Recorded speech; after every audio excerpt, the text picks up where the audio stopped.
I'm back! Hi there guys, welcome to another episode. As I say, I'm back. As a lot of you will know, I've been on holiday and I've had a bit of a trip to the UK. So I've been there for about 3.5 weeks with the family. We've been everywhere, done shopping. Even I got to buy some car parts, so that was good. So I thought I'd give you a quick look at the parts that I've bought. I'll give you a little bit of a montage as to where we've been, what we've been doing. I'll go through the parts that I've got, and then hopefully we can start fitting some parts to Alice, and hopefully she can get back on the road again. But here comes a little montage of what we've been doing while we've been away in England.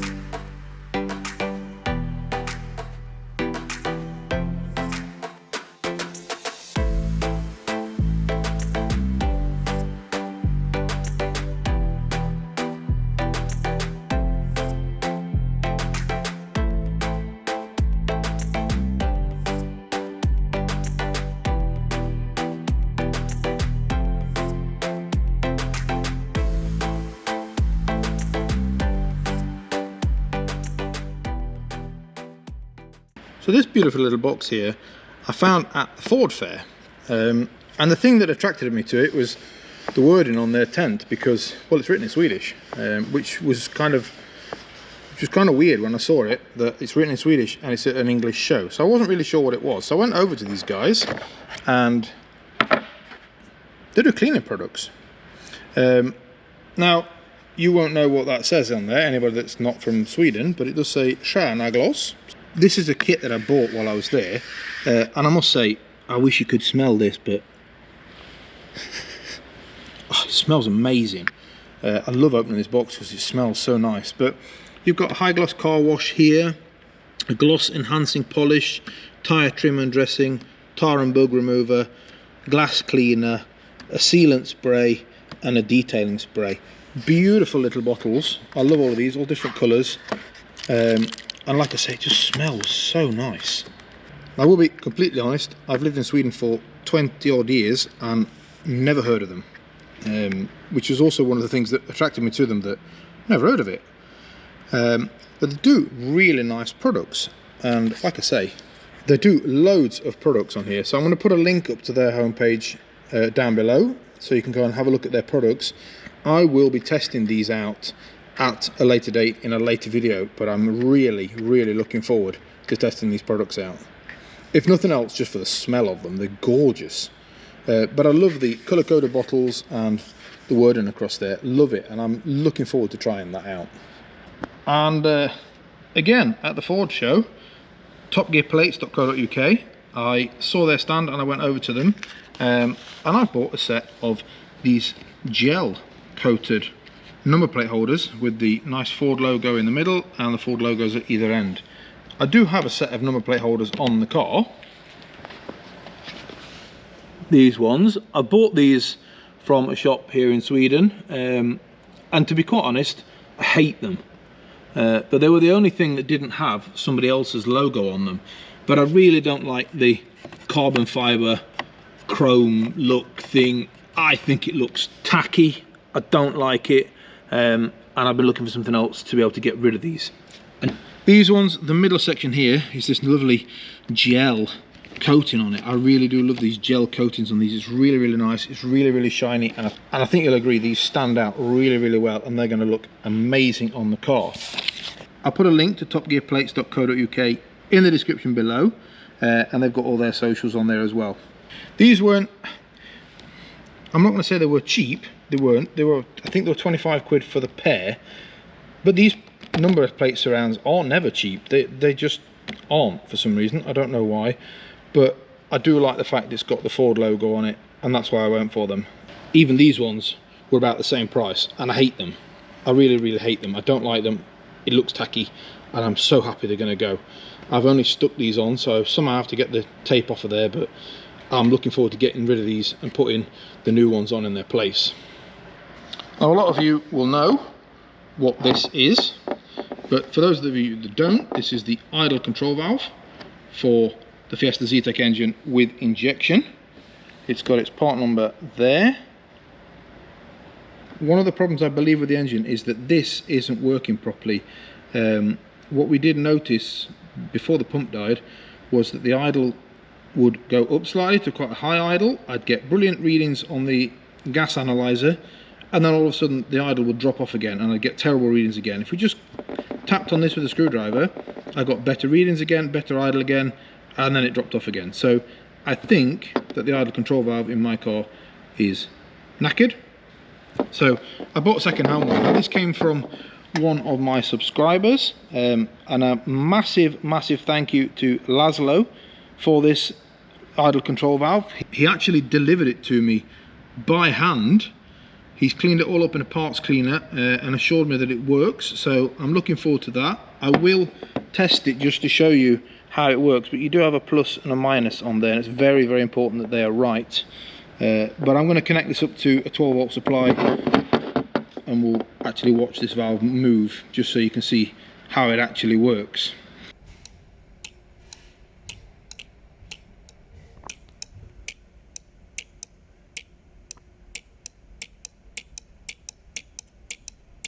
So massive thank you to Laszlo for that.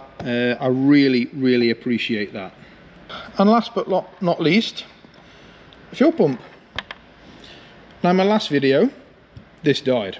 If you haven't seen the video, I'll put a link up to it up there. But this is the low pressure pump. Now this takes fuel from the fuel tank into here. It then takes it out here and sends it to the catch tank in the boot. And this has stopped working. It's completely dead on my car, which meant that the car died and I had to get it towed home.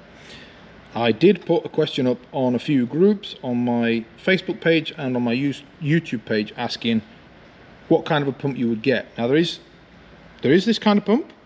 This is a cheap pump.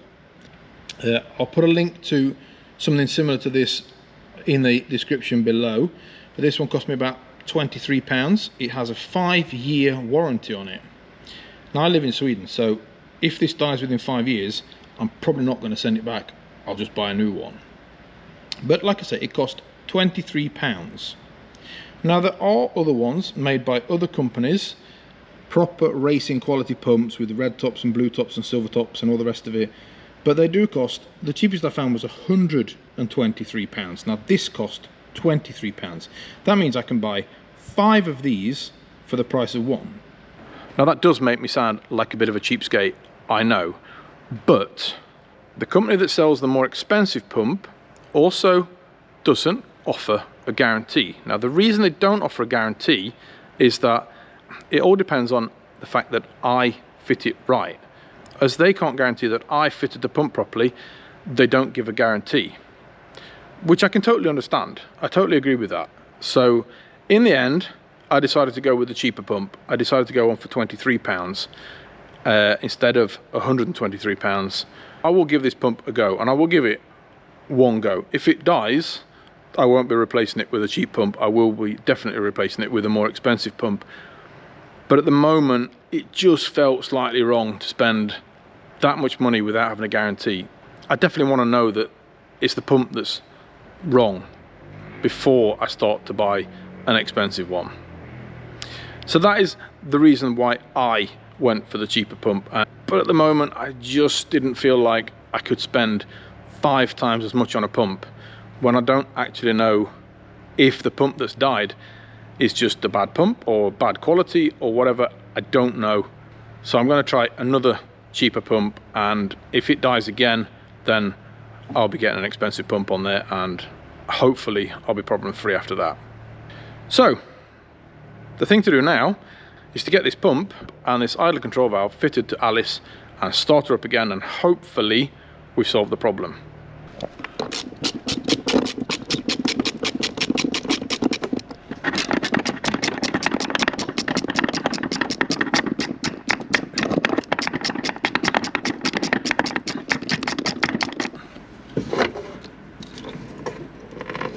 That's on the top of that. It's on top of there now. that's on top of there. Yeah. It's not even earthed. It's not even earthed. Is that why it's not working? Now, we think the problem with the pump was the fact that we'd moved an earth. So the pump didn't actually get an earth, and the pump didn't actually go, and basically I emptied the catch tank of fuel, and that's when it died. Because when we put it on the bench, it did actually work. So that's kind of the feeling that we've got, is that that pump wasn't working. So I'm quite happy in the end I didn't go for a pump for £123. I have fitted the £23 one, and I've also got this one still left over to replace if I ever need to have a spare pump lying around. Now, I was contacted while I was in England by a guy called Jürgen, who had a very similar problem to mine. Overfueling, poor idle, lots of different problems like that. With a bit of detective work, he actually told me that he'd solved his problem and it ran perfectly, and the problem was a bad earth over pin 46, I believe he said. It controls a lot of the sensors in the engine, so a bad earth.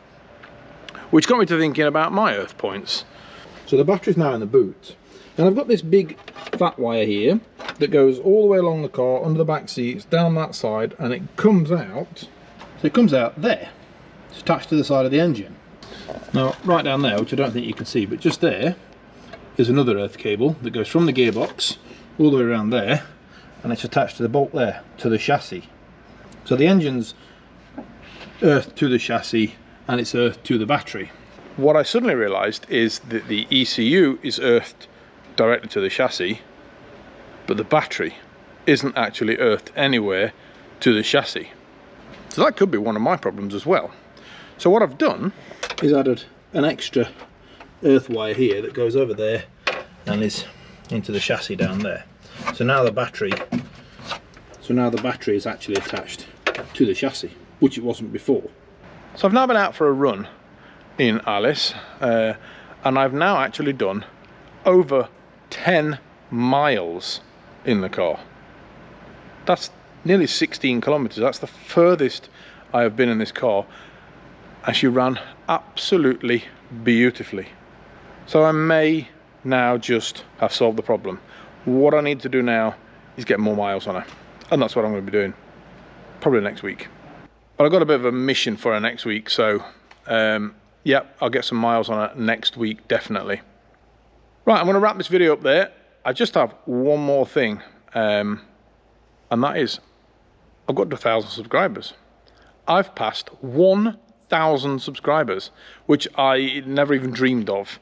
But that does mean that I want to celebrate that, and I'm going to make a video about that. But it does, I'll give you a bit of a clue, it does involve lasers. Put a comment down below, tell me what you think it might be, and I'll see you in the next video. Thanks a lot, and bye-bye.